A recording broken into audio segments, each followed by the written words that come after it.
Hello बच्चों, कैसे हैं आप लोग। आशा करते होंगे आप लोग अच्छे होंगे। आज हम लोग डिस्कस करने वाले हैं functional isomers, ring chain isomers and metamers के बारे में। तो सबसे पहले देखते हैं फंक्शनल आइसोमर्स क्या होता है। तो फंक्शनल आइसोमर्स जैसा कि आप लोग जानते हैं, फंक्शनल आइसोमर्स है ना। फंक्शनल आइसोमर्स क्या होता है बाबू? Molecular formula same, molecular formula same, functional group,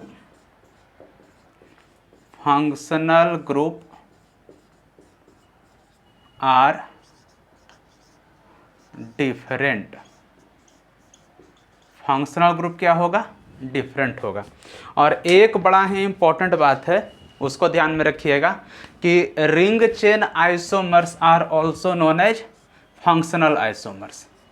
ring chain isomers are also known as functional isomers.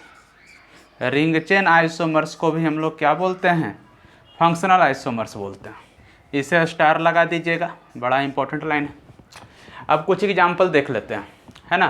तो सबसे पहले मॉलिक्यूलर फार्मूला के फॉर्म में हम एग्जाम्पल लेते हैं। जैसे ऊपर में लिखे हैं कि मॉलिक्यूलर फार्मूला सेम, तो जैसे एक मॉलिक्यूलर फार्मूला लेते हैं क्या? C2H6O। अब C2H6 ये जो मॉलिक्यूलर फार्मूला दिया हुआ है, इससे हम कितने टाइप के फंक्शनल आइसोमर्स को हम बना सकते हैं। अभी इसके बाद, इसको समझाने के बाद आगे अभी हम क्या करेंगे, कुछ जनरल फार्मूला का लिस्ट लेंगे और उस लिस्ट से हमें ये पता चल जाएगा कि इस मॉलिक्यूलर फार्मूला से, यानी कुछ जनरल फार्मूला हम लेंगे और उसका एग्जाम्पल लेंगे, है ना। उस एग्जाम्पल में कुछ हम मॉलिक्यूलर फार्मूला लेंगे, तो दिया गया मॉलिक्यूलर फार्मूला से कौन कौन से टाइप के फंक्शनल आइसोमर्स को हम बना सकते हैं, तो उसको अभी देखेंगे।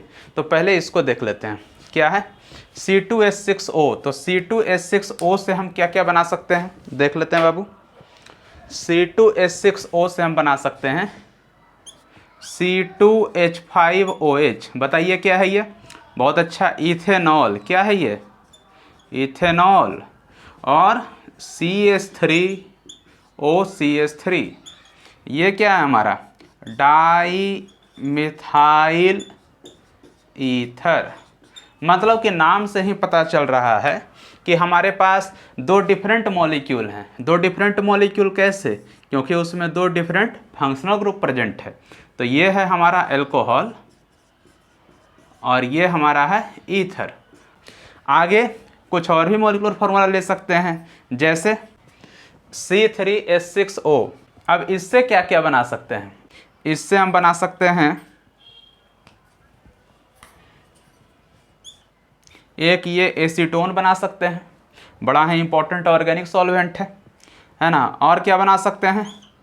एक बना सकते हैं हम एल्डिहाइड बना सकते हैं, है ना। ये बॉन्ड लाइन स्ट्रक्चर है और आप कार्बन और हाइड्रोजन और ऑक्सीजन की संख्या को काउंट कर सकते हैं।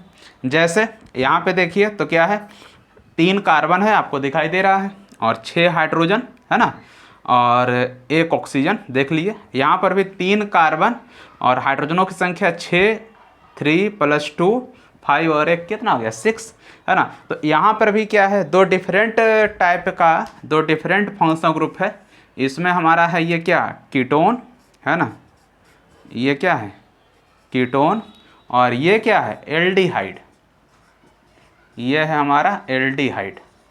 और दो डिफरेंट फंक्शनल ग्रुप का डिफरेंट केमिकल प्रॉपर्टी होता है, तो मॉलिक्यूल का बिहेवियर भी डिफरेंट हो गया, मॉलिक्यूल का प्रॉपर्टी भी डिफरेंट हो गया, तो बोथ आर डिफरेंट मॉलिक्यूल। तो हम ऊपर लिखे ही हैं क्या? Molecular formula same. Molecular formula क्या है? दोनों का सेम है, लेकिन फंक्शनल ग्रुप क्या है? डिफरेंट। और फंक्शनल ग्रुप डिफरेंट होने के कारण क्या है? डिफरेंट मॉलिक्यूल हो जाएगा, और दोनों मॉलिक्यूल एक दूसरे का क्या हो जाएगा? फंक्शनल आइसोमर्स हो जाएगा। कुछ और भी एग्जाम्पल देख लेते हैं आगे। ये वाले मॉलिक्यूल में देख लेते हैं बापू। ये वाला मॉलिक्यूल आपको लग रहा होगा देखने में सेम, लेकिन ये दोनों भी एक दूसरे का फंक्शनल आइसोमर्स ही हैं। कैसे? इसमें देख लीजिए, ये हमारा एक फंक्शनल ग्रुप है, ये कौन सा है, एसिड हैलाइड, है ना, एसिड क्लोराइड बोल सकते हैं, जिसे हम IUPAC नाम में अल्केनॉइल हैलाइड के नाम से लिखते हैं। तो ये एसिड क्लोराइड है, तो ये हमारा कौन सा फंक्शनल ग्रुप हो गया बाबू, एसिड क्लोराइड। ये हमारा क्या है, एसिड क्लोराइड, है ना। और इसमें क्या है देख लीजिए, ये हमारा हो गया कीटोन है ना। देखने में लग रहा था कि दोनों में ही एसिड क्लोराइड प्रेजेंट है, लेकिन ये क्या है, कीटोन एसिड क्लोराइड कब बोलते हैं, जब कार्बोनाइल ग्रुप से कोई भी क्लोरीन लगा हुआ है तब हम एसिड क्लोराइड बोलते हैं, या एसिड हैलाइड तब बोलते हैं जब कोई भी कार्बोनाइल ग्रुप से कोई हैलोजन अटैच है। लेकिन यहाँ पे क्या है, कार्बोनाइल ग्रुप के बगल वाले कार्बन पे क्या है, बगल वाले यानी ये कार्बोनाइल ग्रुप के कार्बन से हैलाइड अटैच नहीं है, कार्बोनाइल ग्रुप के बगल वाले कार्बन से हैलाइड अटैच है। तो ये क्या है हमारा, ये हमारा है हैलोजन, मतलब कि हाँ ये हैलोजन ग्रुप का है ना। और क्या है, हैलोजन और कीटोन एसिड क्लोराइड से क्या है, डिफरेंट फंक्शनल ग्रुप है ना। तो ये दोनों भी आपस में क्या हो जाएंगे, फंक्शनल आइसोमर्स हो जाएंगे, है कि नहीं। और मॉलिक्यूलर फॉर्मूला आप देख लीजिएगा, दोनों का सेम ही है। कार्बनों की संख्या इसमें देखिए 3, 1 2 3, है ना। और हाइड्रोजनों की संख्या कितनी, 3 + 2 5, इसमें भी 3 + 2 5, एक क्लोरीन एक क्लोरीन, एक ऑक्सीजन एक ऑक्सीजन। ये हमेशा ध्यान देना है आइसोमर्स का सवाल सोल्व करते वक्त, यानी आइसोमेरिज्म का जब आप सवाल सोल्व कर रहे हैं और आपसे सवाल कुछ इस टाइप से पूछा जाए कि गिवन मॉलिक्यूल एक दूसरे का आइसोमर्स है कि नहीं, तो सबसे पहले आपको क्या करना है, मॉलिक्यूलर फॉर्मूला को चेक कर लेना है। क्योंकि देखा गया है बहुत सारे सवाल में कि आप कॉन्सेप्ट का अप्लाई करते हैं, कॉन्सेप्ट का एप्लीकेशन करते हैं और उससे सवाल सोल्व नहीं हो पाता है। तो बेसिक जो डेफिनेशन है, मॉलिक्यूलर फॉर्मूला सेम, आइसोमेरिज्म का जो यूनिवर्सल ट्रूथ है, मॉलिक्यूलर फॉर्मूला सेम, उसको क्या करना चाहिए, दिया हुआ मॉलिक्यूल फॉलो करना चाहिए, तभी ना एक दूसरे का वो आइसोमर्स होगा, है कि नहीं। तो क्या है, सबसे पहले आप लोग यही चेक करेंगे कि मॉलिक्यूलर फार्मूला सेम है, उसके बाद जो भी होना है स्ट्रक्चरल आइसोमर्स में जो भी पार्ट बताए हैं वो होगा, या स्ट्रियो आइसोमर्स के बारे में आगे डिस्कस करेंगे, वो सब होगा, है कि नहीं। आगे देख लेते हैं, अब जैसे इस सवाल को देख लेते हैं बाबू। तो इसमें आप देख रहे हैं एक अल्कीन है, सॉरी एक अल्काइन है, एक अल्कीन है, एक साइक्लोअल्कीन है, एक बाईसाइक्लो कंपाउंड है। सभी का अगर मॉलिक्यूलर फार्मूला देखें तो क्या है, 4 कार्बन सभी में है ना, तो हो जाएगा C4 1 2 3 4। और हाइड्रोजनों की संख्या कितनी, काउंट कर लीजिए, 3 + 2 5, 5 और कितना होगा C4H6। सभी का मॉलिक्यूलर फार्मूला कितना है, C4H6। लेकिन इसमें है क्या, ये है अल्काइन, है ना, ये है अल्काइन सीरीज का मॉलिक्यूल, है ना। ये है अल्कीन का, मतलब कि डाइन सीरीज का मॉलिक्यूल है। और ये क्या है, साइक्लोअल्कीन है, ये क्या है, साइक्लोअल्कीन है। और ये क्या है, ये है बाईसाइक्लो कंपाउंड। तो आप बोलिएगा कि सर ये तो अल्काइन है और ये डाइन है, ये दोनों तो फंक्शनल आइसोमर समझ में आता है, क्योंकि ये दोनों क्या है, डिफरेंट फंक्शनल ग्रुप है। ये दोनों समझ में नहीं आ रहा है, तो ये दोनों भी फंक्शनल आइसोमर्स है। क्यों, अभी बताए थे, ring chain isomers are also known as functional isomers. तो ये दोनों क्या है, एक दूसरे का रिंग चेन आइसोमर्स है, ये भी एक दूसरे का क्या है, रिंग चेन आइसोमर्स है। तो ये आपस में सभी क्या हो गए, एक दूसरे के फंक्शनल आइसोमर्स हो गए, है कि नहीं। तो ये सब भी आपस में क्या है, फंक्शनल आइसोमर्स हैं। नेक्स्ट सवाल में देख लेते हैं बाबू। अब क्या है देखिए, ये कार्बोक्सिलिक एसिड है, ये क्या है, कार्बोक्सिलिक एसिड, कार्बोक्सिलिक एसिड। और ये क्या है, जल्दी बताइए, ये है एस्टर, क्या है ये, एस्टर। और मॉलिक्यूलर फार्मूला दोनों का सेम है और फंक्शनल ग्रुप डिफरेंट है, तो ये दोनों क्या हो जाएगा, आपस में फंक्शनल आइसोमर्स हो जाएगा। ये क्या है आपका, ये है प्राइमरी एमीन बाबू, क्योंकि नाइट्रोजन एक कार्बन से डायरेक्टली अटैच है। ये सेकेंडरी एमीन है ना। और ये क्या है, टर्शियरी एमीन। तो प्राइमरी एमीन, सेकेंडरी एमीन और टर्शियरी एमीन आपस में क्या होंगे, फंक्शनल आइसोमर्स, है ना। और इसका मॉलिक्यूलर फार्मूला भी आप देख लीजिएगा, सेम है। आगे देखते हैं, ये क्या है बाबू, साइनाइड, ये क्या है, साइनाइड। और ये क्या है, आइसोसाइनाइड, ये क्या है, आइसोसाइनाइड। तो ये भी क्या है, आपस में functional isomers molecular formula same है, कार्बन हाइड्रोजन नाइट्रोजन और अदर एलिमेंट का संख्या आप काउंट कर लीजिएगा। मतलब कि आपको फंक्शनल ग्रुप अगर पहचानने के लिए आता है और आप सिर्फ क्या कर लीजिए, मॉलिक्यूलर फार्मूला सेम देख लीजिए। फंक्शनल आइसोमर्स के लिए आप मॉलिक्यूलर फार्मूला सेम देख लीजिए, सबसे पहला स्टेप, और दूसरे स्टेप में आप फंक्शनल ग्रुप को आइडेंटिफाई कर लीजिए कि फंक्शनल ग्रुप डिफरेंट होना चाहिए। और एक लाइन और याद रखिएगा, मोस्ट इंपॉर्टेंट लाइन है, ring chain isomers are also known as functional isomers.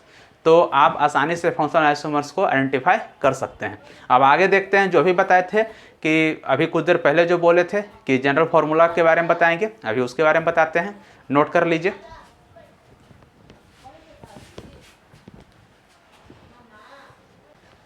तो ये कुछ जनरल फार्मूला है बाबू, जिससे हमको ध्यान रखना है कि इससे कौन कौन से फंक्शनल ग्रुप वाले मॉलिक्यूल बन सकते हैं। तो सबसे पहले क्या है हमारा C3H6, तो ये CnH2n वाले जनरल फार्मूला पे फिट बैठता है। और इससे हम कौन कौन सा मॉलिक्यूल बना सकते हैं, अल्कीन और साइक्लोअल्केन। तो एक एक एग्जाम्पल लिए हैं और उससे हम मॉलिक्यूल को बनाएंगे, एक एक मॉलिक्यूल सबका हम बनाएंगे, है कि नहीं। तो अल्कीन कैसे बनेगा बाबू, ये हमारा है अल्कीन, ऐसे बन जाएगा। साइक्लोअल्केन कैसे बनाएंगे इससे, तो सिंपली ये हमारा क्या हो गया, साइक्लोअल्केन हो गया कि नहीं, काउंट कर लीजिएगा कार्बन और हाइड्रोजन, है ना, C3H6 ही आएगा, 1 2 3 और हाइड्रोजनों की संख्या 3 + 2 5 और एक 6, है ना। आगे देख लेते हैं, जैसे इस वाले जनरल फार्मूला पे ये वाला मॉलिक्यूलर फार्मूला क्या है, फिट बैठ रहा है, और इससे हम क्या क्या बनाएंगे, एल्डिहाइड बनाएंगे, C3H6O, है ना। तो C3H6O बना दिए एल्डिहाइड, है ना, देख लीजिए 3 कार्बन है इसमें और हाइड्रोजन का संख्या 6 है। आगे कीटोन बनाएंगे, एसीटोन, है ना। अनसैचुरेटेड एल्कोहल बनाएंगे, अनसैचुरेटेड एल्कोहल मतलब कि एक डबल बॉन्ड कहीं पे लगा देते हैं, है ना, और यहाँ पे OH लगा दिए, चलिए ठीक है, हो जाएगा। साइक्लिक एल्कोहल भी बना सकते हैं, साइक्लिक एल्कोहल 4 कार्बन का, है ना, नहीं 3 कार्बन का है, तो 3 कार्बन का साइक्लिक एल्कोहल कैसे, ऐसे बना दीजिए। उसके बाद साइक्लिक ईथर, साइक्लिक ईथर आप, है ना, साइक्लिक ईथर बना सकते हैं, इपॉक्साइड लाइक स्ट्रक्चर बना लीजिए। तो ये हमारा क्या है, CH3, 3 कार्बन 1 2 3, है ना, तो 3 + 2 5 और एक 6 हो गया। अनसैचुरेटेड ईथर बना सकते हैं, अनसैचुरेटेड ईथर कहने का मतलब कि आप इसे ऐसे, है ना, O यहाँ पे डबल बॉन्ड लगा दीजिए, है ना, तो 1 2 3, 3 कार्बन हो गया और हाइड्रोजनों की संख्या 6, 2 + 1 3 और 3 + 3 कितना हो गया, 6। तो आप कार्बन हाइड्रोजन और ऑक्सीजन काउंट कर लीजिएगा, है कि नहीं। आगे बढ़ते हैं, आगे है हमारा CnH2n-2 पे ये वाला मॉलिक्यूलर फार्मूला फिट बैठ रहा है। तो इससे हम बनाएंगे एक अल्काइन, तो 4 कार्बन का अल्काइन, 1 2 3 4, है ना। तो चलो ये अल्काइन बना दिए, है ना, कार्बन की संख्या 4, हाइड्रोजन की संख्या कितनी हो जाएगी, 6, है कि नहीं। उसके बाद अल्काडाइन कह सकते हैं, जो अभी हम लिए थे रिंग चेन आइसोमर्स का एग्जाम्पल, तो ये बना दिए, है ना। उसके बाद साइक्लोअल्कीन, साइक्लोअल्कीन भी बना सकते हैं, लीजिए भाई साइक्लोअल्कीन भी बना दिए। बाईसाइक्लो भी बना सकते हैं, लीजिए भाई बाईसाइक्लो भी बना दिए। स्पायरो बना सकते हैं, स्पायरो बना सकते हैं, 4 कार्बन का स्पायरो बन सकता है क्या, स्पायरो नहीं बनेगा 4 कार्बन का, स्पायरो बनने के लिए कम से कम 5 कार्बन चाहिए। स्पायरो मॉलिक्यूल ये होता है, देख लीजिए ये हमारा क्या है ना, इसमें 1 कॉमन कार्बन होता है स्पायरो में और बाईसाइक्लो में 2 कॉमन कार्बन होता है ना। तो ये तो इससे बनेगा नहीं, क्योंकि इसमें कार्बन का संख्या कितना हो गया, 5 हो गया। तो स्पायरो होने के लिए कम से कम 5 कार्बन चाहिए, तो ये पॉसिबल है नहीं। ऐसा कोई ज़रूरी नहीं है कि दिया हुआ जनरल फार्मूला से जितना पॉसिबल क्लास का मॉलिक्यूल है उतना होना ही चाहिए, नहीं होगा कोई बात नहीं, है ना। ये तो बस हम एक एग्जाम्पल लिए हैं समझाने के लिए, है ना, एक एक एग्जाम्पल लिए हैं समझाने के लिए, और एक एक मॉलिक्यूल हम बना के देख रहे हैं। आगे देखते हैं, जैसे C4H10O, इससे अल्कोहल बनाते हैं बाबू, तो C4H10O लीजिए बना दिए, C4H10O 1 2 3 4 बन गया OH। कार्बन की संख्या 10 होनी चाहिए, 3 + 2 5 5 + 3 8 9 और 10।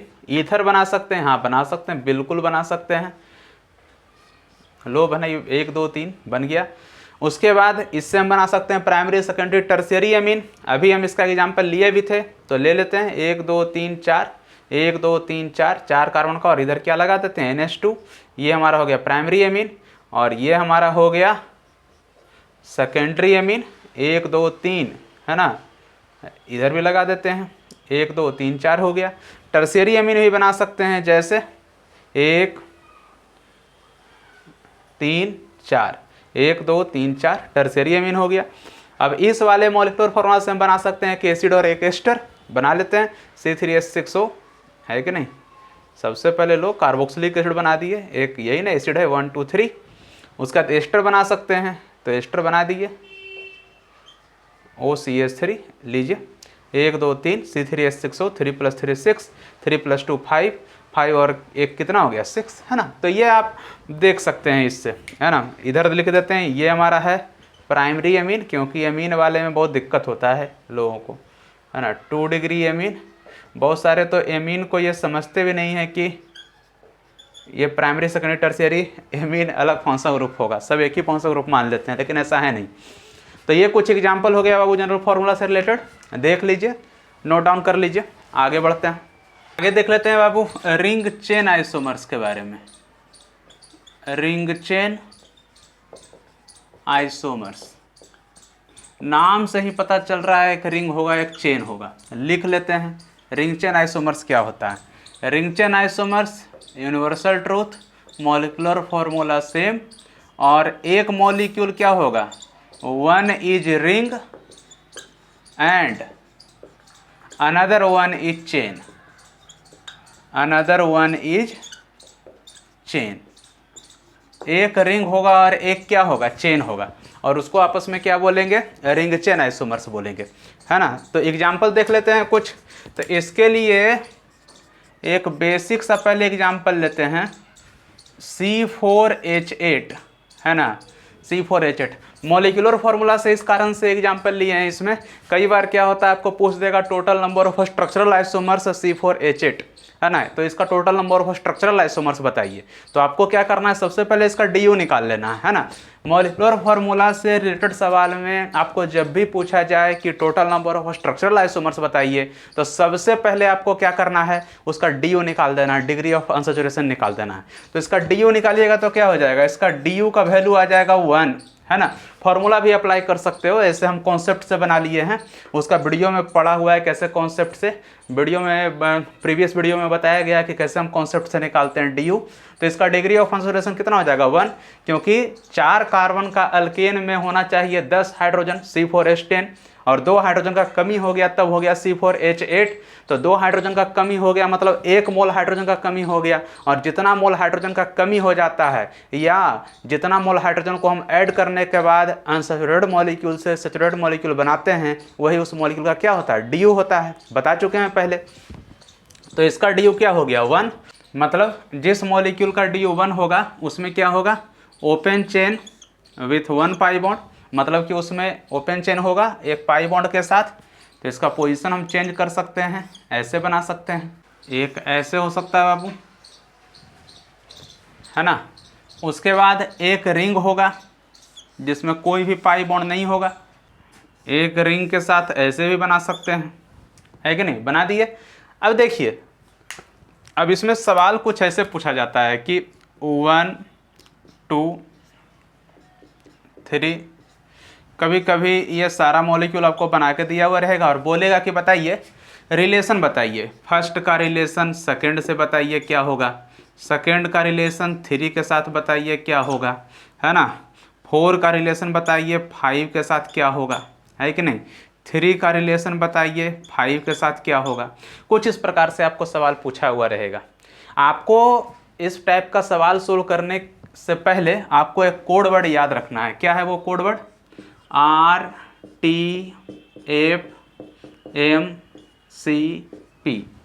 है ना। ये RTFMCP क्या है, स्ट्रक्चरल आइसोमर्स का प्रायोरिटी ऑर्डर है, मतलब कि सबसे ज़्यादा प्रायोरिटी सबसे पहले किसको वैल्यू देते हैं। अगर कोई भी 2 मॉलिक्यूल है ना, जो कि दिखने में लग रहा है कि पोजीशन होगा, कि चेन होगा, कि रिंग चेन होगा, तो उसमें हम क्या करते हैं, ये प्रायोरिटी ऑर्डर को अप्लाई करते हैं। प्रायोरिटी ऑर्डर बोलता है क्या, कि सबसे पहले हम प्रायोरिटी देते हैं रिंग चेन आइसोमर्स को। किसको देते हैं बापू, रिंग चेन आइसोमर्स को देते हैं। उसके बाद किसको देते हैं, टॉटोमर्स को देते हैं। उसके बाद किसको देते हैं, फंक्शनल आइसोमर्स को देते हैं, फंक्शनल को देते हैं, उसके बाद मेटामर्स को देते हैं, उसके बाद चेन को देते हैं, उसके बाद पोजीशन को देते हैं, सबसे लास्ट में प्रायोरिटी पोजीशन को देते हैं, है कि नहीं। तो जैसे अगर पूछा जाए कि बताइए फर्स्ट और सेकंड का क्या रिलेशन है आपस में, यानी फर्स्ट और सेकंड कौन सा आइसोमर्स होगा, तो सबसे पहले आइसोमेरिक नंबर से भी बता सकते हैं या कॉन्सेप्ट से भी बता सकते हैं। देखने में लग रहा है पोजीशन आइसोमर्स है, क्योंकि डबल बॉन्ड का पोजीशन क्या है, चेंज है ना। पेरेंट चेन में कार्बनों की संख्या कितनी, 4, इसमें भी कितनी 4, है ना, एक भी ब्रांच नहीं, तो दोनों का isomeric number same. Isomeric number same होता है तो क्या होता है, या तो मॉलिक्यूल आइडेंटिकल होगा या तो पोजीशन आइसोमर्स होगा। तो यहाँ आइडेंटिकल नहीं हो सकता है क्योंकि डबल बॉन्ड का पोजीशन डिफरेंट है ना। पोजीशन डिफरेंट IUPAC नाम लिख के भी देख सकते हैं, नंबरिंग करके देख सकते हैं। तो 1 और 2 आपस में क्या हो जाएगा आपका, पोजीशन आइसोमर्स हो जाएगा, PI हो जाएगा, पोजीशन आइसोमर्स हो जाएगा। और अगर पूछा जाए कि बताइए सेकंड और थर्ड क्या है, ये तो चेन आइसोमर्स हो जाएगा, क्योंकि इसमें पेरेंट चेन में कार्बनों की संख्या 3, ब्रांच 1, आइसोमेरिक नंबर अगर डिफरेंट है तो क्या होता है मॉलिक्यूल, वो मॉलिक्यूल या तो नॉन आइडेंटिकल होता है या तो चेन आइसोमर्स होगा। तो 2 और 3 क्या हो जाएगा आपस में, चेन आइसोमर्स हो जाएगा। उसके बाद 4 और 5 आपस में क्या है, 4 और 5 इसका क्या हो जाएगा आइसोमेरिक नंबर 4 0, इसका 3 1, तो ये दोनों आपस में क्या है, चेन आइसोमर्स है, क्या है, चेन आइसोमर्स है। और पूछा जाए 3 और 5 क्या है आपस में, 3 और 5 रिंग चेन आइसोमर्स है, ये क्या है, यही है रिंग चेन आइसोमर्स है। मतलब कि एक चेन है और एक क्या है आपका एक ओपन चेन का मॉलिक्यूल है, एक रिंग वाला मॉलिक्यूल है, तो ये दोनों आपस में क्या हो जाएगा, रिंग चेन आइसोमर्स हो जाएगा। कैसे, आप अगर देखिएगा तो रिंग चेन आइसोमर्स जैसे और भी पूछा जा सकता है कि सेकेंड और 5 बताइए, सेकेंड और 5 भी क्या है, रिंग चेन आइसोमर्स ही होगा। ये भी क्या है आपस में बाबू, ये भी आपस में रिंग चेन आइसोमर्स ही है। आगे एक और सवाल ले लेते हैं, C5H10 है ना, C5H10 का भी DU क्या हो जाएगा 1, इसका भी DU कितना है 1, है कि नहीं। तो ये अलग सवाल है, तो इसका भी DU 1 है बाबू, तो क्या हो जाएगा, अभी बताए कि अगर DU 1 है तो क्या होता है उसमें कि वैसे मॉलिक्यूल जिसका DU 1 होता है उसमें क्या होता है, open chain with 1 pi bond, है ना, और रिंग होता है जिसमें कोई भी पाई बॉन्ड नहीं होता है। तो इस मॉलिक्यूल का भी क्या है, DU 1 ही आया है, तो इसमें भी क्या होगा, ओपन चेन होगा विथ 1 पाई बॉन्ड। तो सबसे पहले 5 कार्बन का चेन बना लेते हैं बाबू, 1 2 3 4 5, 1 2 3 4 5, एक पाई बॉन्ड लगा देते हैं। और सबसे पहले क्या कीजिएगा कि पाई बॉन्ड का पोजीशन चेंज करते हुए आप इसको डिफरेंट मॉलिक्यूल में बना सकते हैं। तो फर्स्ट हो गया, यहाँ सेकंड लगा दिए, अब नेक्स्ट यहाँ पे लगाएंगे तो यही सेम ही मॉलिक्यूल मिलेगा, उसके बाद भी लगाएंगे तो यही मॉलिक्यूल मिल जाएगा, स्टॉप कर देंगे। उसका 4 कार्बन का चेन लेंगे, 4 कार्बन का चेन ले लिए, एक डबल बॉन्ड यहाँ लगा दिए, है ना, फिर 4 कार्बन का चेन ले लिए, है कि नहीं, यहाँ लगा दिए, है कि नहीं, एक यहाँ भी हो सकता है, और क्या हो सकता है, एक यहाँ भी हो सकता है, 4 कार्बन का चेन होगा तो, है कि नहीं, और भी हो सकता है। सोचिए, बहुत सारे बच्चे ये सोच रहे होंगे कि 3 कार्बन का सर चेन बना दीजिए, 1 2 3 4 5, नहीं ये गलत हो जाएगा, क्योंकि सेंट्रल कार्बन आइटम का कितना 5 बॉन्ड हो जाएगा, तो इसको काउंट हम लोग नहीं करेंगे, ये नहीं, इसको काउंट नहीं करेंगे, देख लेना बाकी, और अगर कोई छूटेगा तो देख लेना आप लोग। और भी देख लेते हैं, जैसे 5 कार्बन का, हाँ ऐसे भी बना सकते हैं, C5H10 साइक्लोपेंटेन हो जाएगा ना, उसके बाद साइक्लोब्यूटेन भी बना सकते हैं, चलो, है ना, उसका साइक्लोप्रोपेन बना सकते हैं, साइक्लोप्रोपेन जिसमें 2 मिथाइल ग्रुप अलग अलग पोजीशन पे और 2 मिथाइल ग्रुप सेम ही पोजीशन पे लगा सकते हैं, उसमें भी 5 कार्बन हो रहा है, 5 5 5, हाँ इसमें भी 5 कार्बन है। कि जैसे जितने भी ये ओपन चेन वाले मॉलिक्यूल हो गए, ये सभी के साथ नीचे वाला, जैसे फर्स्ट सेकेंड थर्ड 4 5 6 7, जैसे फर्स्ट सेकेंड 3 4 5 का रिलेशन 6 7 8 9 के साथ क्या है, रिंग चेन आइसोमर्स का है। अभी बोले ना कि एक रिंग हो सकता है, एक कम से कम रिंग हो सकता है, रिंग वाला मॉलिक्यूल में कम से कम एक रिंग हो सकता है, और रिंग वाले मॉलिक्यूल में साइड से कोई एक चेन लगा हुआ है या एक या दो चेन लगा हुआ है तो उसमें कोई बात नहीं है। तो एक रिंग हो सकता है और एक चेन हो सकता है, मॉलिक्यूलर फार्मूला सेम होना चाहिए। तो वैसे मॉलिक्यूल आपस में क्या हो जाएंगे, रिंग चेन आइसोमर्स हो जाएंगे। और अगर आपस में पूछा जाए कि जैसे इसमें हम लोग करके देख रहे थे, जैसे फर्स्ट और सेकंड आपस में क्या है, पोजीशन आइसोमर्स। 3 और 4 आपस में क्या है, 3 और 4 भी आपस में क्या है, पोजीशन आइसोमर्स, है ना। सेकंड और 4 क्या है, सेकंड और 5 क्या है, सेकंड और 5 आपका हो जाएगा चेन आइसोमर्स हो जाएगा, है ना। जहाँ भी कन्फ्यूजन हो आप RT FM CP इसको एकदम याद रखना है बाबू, इसको ध्यान में रखना। इस और भी सवाल करवाएंगे आगे, इससे रिलेटेड और भी सवाल हम करवाएंगे। और भी सवाल को जब आप देखिएगा तो इसका बहुत ही अच्छा एप्लीकेशन आपको पता चलेगा, है ना। तो इसको आप लोग ध्यान में रखिएगा। इसी से जहाँ भी कन्फ्यूजन हो कि कौन सा रिंग चेन होगा, कौन सा मेटामर्स होगा, कौन सा पोजीशन होगा, कौन सा चेन होगा, तो आप इस ऑर्डर को याद करके आप सवाल सोल्व इजी वे में कर सकते हो, है ना। तो आज के लिए फ़िलहाल इतना ही रखते हैं। बाकी नेक्स्ट वीडियो में हम देखते हैं मेटामर्स एंड टोटोमर्स के बारे में। टोटोमर्स शायद नेक्स्ट वीडियो में ना हो पाए, लेकिन मेटामर्स के बारे में नेक्स्ट वीडियो में हम देखते हैं, है ना। आपको ये वीडियो कैसा लगा ज़रूर बताइएगा, है ना, क्योंकि आप लोग जब कमेंट करते हैं या जो भी आप कमी हो तो कमी भी बताइएगा, है ना। तो जो भी आपका फीडबैक है ज़रूर बताइए, इससे मोटिवेशन मिलता है बाबू। और आपके लिए हम कुछ अच्छा कंटेंट और भी लाते रहेंगे, है ना। आगे अभी तो पूरा ये टॉपिक आइसोमेरिज्म हम पूरा कंप्लीट करवाएंगे, है ना। और आगे जो भी दिक्कत होगा आप हमें मेल कर सकते हैं, कमेंट बॉक्स में बता सकते हैं। वीडियो कैसा लगा हो आप हमें ज़रूर बताइएगा। अगर वीडियो अच्छा लगा हो तो लाइक कीजिए, कमेंट कीजिए, शेयर कीजिए। धन्यवाद।